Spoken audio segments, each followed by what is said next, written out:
Good morning, happy homeowners. Brian Adams here with Only Wood Floors. Hey guys, man, we're over here in beautiful San Juan Capistrano, getting ready to refinish the entire downstairs of this beautiful house. Has the American cherry we got. It's a lot of stains from the pet urine. The acid in the pet urine just burns it black. You can see those. It's going to get worse. So what we're going to end up doing is, we've already moved the furniture in here, but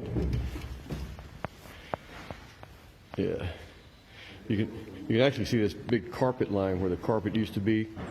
We get rid of that, but yeah, there's no way that would ever sand out, and there's too much of it to replace. So we're going to end up staining it an elegant dark walnut, maybe mixed with a Kona.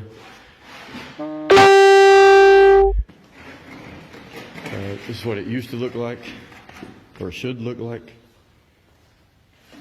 So that's your difference between there and that. But once it's sanded and stained, it'll just look like a dark walnut, beautiful, elegant floor. So it's going to be a drastic before and after. So stay tuned. Beautiful. All right, guys, enjoy your day, whatever you're doing.